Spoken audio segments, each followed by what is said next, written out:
ಇವತ್ತಿನ ರಾಜಕಾರಣ ಬಹುಶಃ ನಾವು ಅಭಿವೃದ್ಧಿಯ ವಿಷಯದಲ್ಲಿ ಚರ್ಚೆ ಮಾಡಲಿಕ್ಕೆ ಆಗಲ್ಲ. ನನಗಿಂತ ಹೆಚ್ಚಾಗಿ ಈ ಕಳೆದ 2.5 ವರ್ಷದಲ್ಲಿ ಅಭಿವೃದ್ಧಿಗೆ ಈ ಸರ್ಕಾರ ಎಷ್ಟು ಮಟ್ಟಿಗೆ ಗಮನ ಕೊಟ್ಟಿದ್ದಾರೆ ಅಂತಕ್ಕಂಥದ್ದು ನಿಮ್ಮಗಳಲ್ಲೂ ಮಾಹಿತಿ ಇದೆ. ಇಲಾಖಾವಾರು ಬಜೆಟ್ನ ಅನುದಾನ ಏನಿದೆ, ಎಷ್ಟು ಪರ್ಸೆಂಟೇಜು ಅವರು ಖರ್ಚು ಮಾಡಿದ್ದಾರೆ ಅಂತಕ್ಕಂಥದ್ದನ್ನು ಅಪ್ ಟು ನವೆಂಬರ್ವರೆಗೆ ಭಾಳ ದಯನೀಯ ಸ್ಥಿತಿನಲ್ಲಿದ್ದಾರೆ. ಕೆಲವು ಇಲಾಖೆಗಳು 10% ಸಹ ರೀಚ್ ಆಗಿಲ್ಲ. ಅದರಲ್ಲಿ ಒಂದು ವಸತಿ ಇಲಾಖೆಯಲ್ಲಿ ಹೇಳೋದಾದರೆ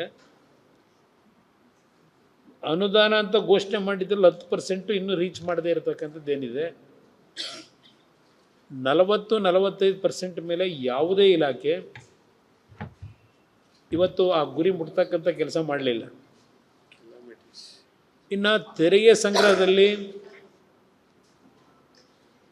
ಹಲವಾರು ರೀತಿಯಲ್ಲಿ ಜನಸಾಮಾನ್ಯರ ಮೇಲೆ ದೊಡ್ಡ ಮಟ್ಟದಲ್ಲಿ ತೆರಿಗೆ ವಿಧಿಸಿದ್ರು, ಆ ತೆರಿಗೆ ಸಂಗ್ರಹದಲ್ಲೂ ಫೇಲ್ಯೂರ್ ಆಗಿದ್ದಾರೆ.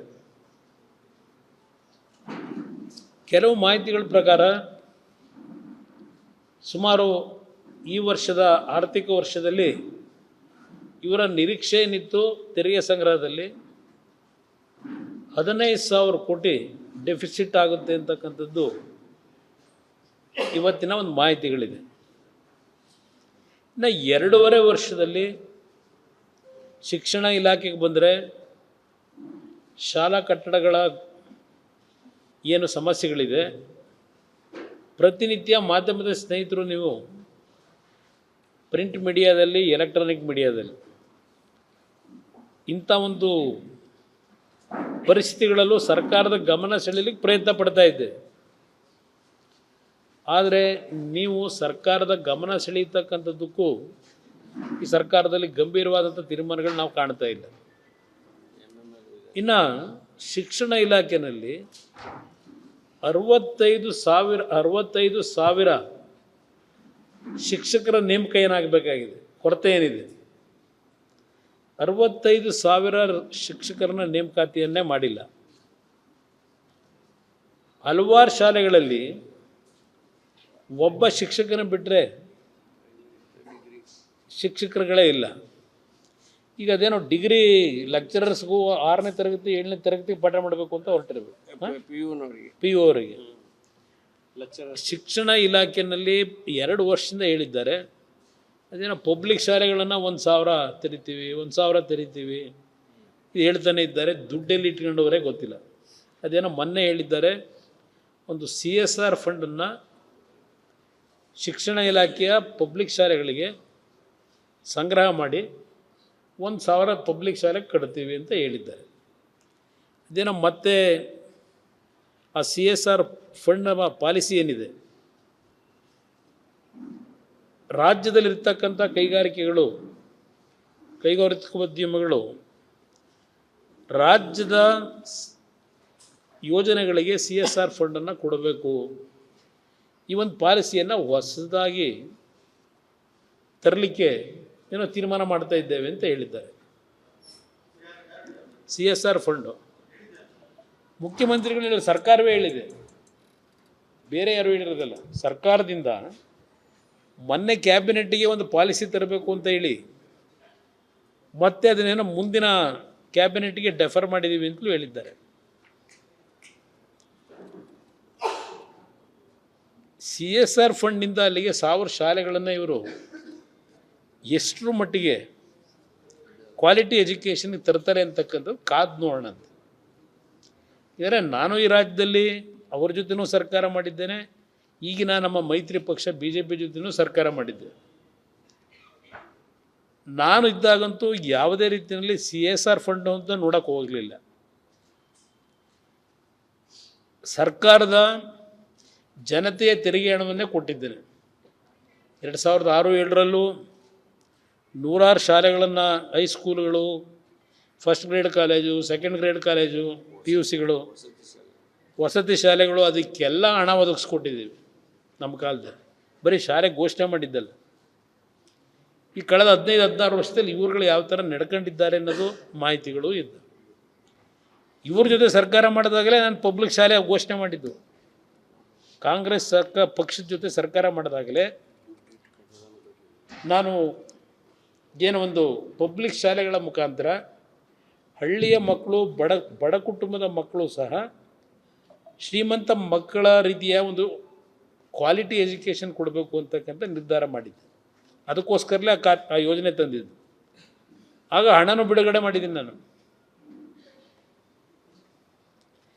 ಇಲ್ಲಿ ಇವತ್ತೇನಾಗ್ತಿದೆ, ನಾನು ಅದಕ್ಕೆ ಹೇಳಿದೆ, ಸರ್ಕಾರ ಬಜೆಟ್ನಲ್ಲಿ ಘೋಷಣೆ ಮಾಡಿರ್ತಕ್ಕಂಥ ಇಲಾಖಾವಾರು ನೀವು ಲೆಕ್ಕ ತೆಗೆದ್ರೆ ಯಾವುದೇ ಇಲಾಖೆ ಈ ಬಾರಿ 100% ಅನುದಾನ ಕೊಟ್ಟಿರ್ತಕ್ಕಂಥದ್ದು ಖರ್ಚು ಮಾಡತಕ್ಕಂಥ ಪರಿಸ್ಥಿತಿ ಇಲ್ಲ ಇವರು. ಇನ್ನು ಇವರ 2 ವರ್ಷದ ಸಾಧನೆ ಹೇಳ್ತಾರೆ, ನಾವು ಕೊಟ್ಟ ಮಾತು ಉಳಿಸ್ಕೊಂಡಿದ್ದೇವೆ, ಗ್ಯಾರಂಟಿ ಸ್ಕೀಮ್ಗಳು ನಮ್ಮದು ದೇಶಕ್ಕೆ ಮಾದರಿ, ಇದೆಲ್ಲ ಪ್ರತಿನಿತ್ಯ ಹೇಳ್ತಾರೆ. ಇದೇನು 2.5 ವರ್ಷದಿಂದ ಸರ್ಕಾರದ ಯಾವುದೇ ಜಾಹೀರಾತು ಕೊಟ್ಟರು ಕೆಳಗಡೆ 5 ಗ್ಯಾರಂಟಿ ಸ್ಕೀಮ್ಗಳದು ಪ್ರಿಂಟ್ ಆಗಲೇಬೇಕು. ಯಾವುದೇ ಜಾಹೀರಾತು ಕೊಟ್ಟರು ನನಗೇನು ಅಸೂಯೆ ಇಲ್ಲ. ನಾಡಿನ ಜನತೆಯ ತೆರಿಗೆ ಹಣದಲ್ಲಿ ಅವರು ಯಾವುದೇ ರೀತಿ ಸ್ಕೀಮ್ಗಳನ್ನು ಕೊಟ್ಟು ಕುಟುಂಬಗಳ ಆರ್ಥಿಕ ಶಕ್ತಿಯನ್ನು ತುಂಬತಕ್ಕಂಥದ್ರಲ್ಲಿ ಯಶಸ್ವಿ ಆದರೆ ನಾನೇ ಪ್ರಥಮವಾಗಿ ಅವರಿಗೆ ಅಭಿನಂದನೆ ಸಲ್ಲಿಸ್ತೀನಿ. ಸರ್ಕಾರದ ದುಡ್ಡನ್ನು ಸ್ವೇಚ್ಛಾಚಾರವಾಗಿ ಖರ್ಚು ಮಾಡಿದ್ದಾರೆ, ಸರ್ಕಾರದ ಖಜಾನೆ ಖಾಲಿಯಾಗಿದೆ, ಇದು ನಾನು ಎಂದೂ ಸಹ ಹೇಳಿಲ್ಲ.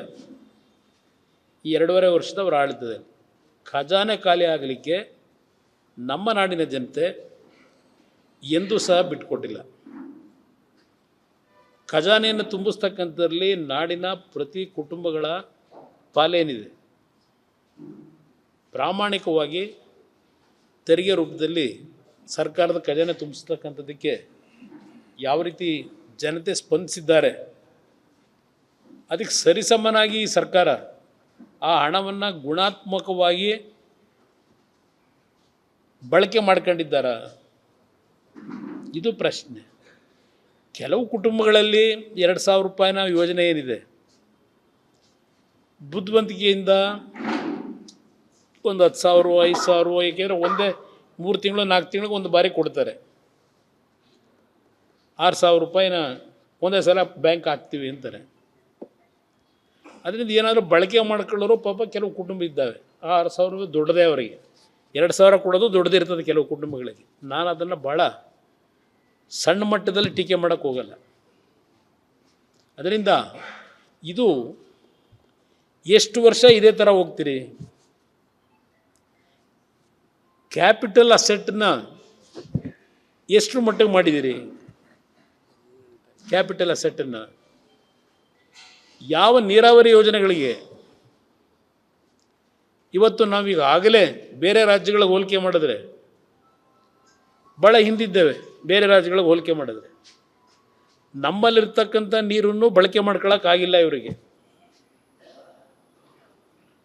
ಇವತ್ತು ನೀರಾವರಿ ಸಚಿವರು ಅಲ್ಲಿಂದ ಬೆಂಗಳೂರಿನ ಅಭಿವೃದ್ಧಿಯ ಬಗ್ಗೆ ಇಲಾಖೆಯನ್ನು ನಡೆಸ್ತಾ ಇದ್ದಾರೆ. ಅವರಿಗೆ ನೀರಾವರಿ ಇಲಾಖೆಯ ಯೋಜನೆಗಳಿಗಿಂತ ಬೆಂಗಳೂರಿನ ಹೆಸರುಗಳನ್ನು ಬದಲಾವಣೆ ಮಾಡಿಕೊಂಡು ಬೆಂಗಳೂರಿನಲ್ಲಿ ಏನು ಸಂಪಾದನೆ ಮಾಡ್ಬೋದು, ಸರ್ಕಾರಕ್ಕಲ್ಲ, ಬೇರೆ ರೀತಿ ವೈಯಕ್ತಿಕವಾದ ಸಂಪಾದನೆ ಏನು ಮಾಡ್ಬೋದು, ಆ ಕಡೆ ಅವರಿಗೆ ಹೆಚ್ಚಿನ ಗಮನ ಇದೆ.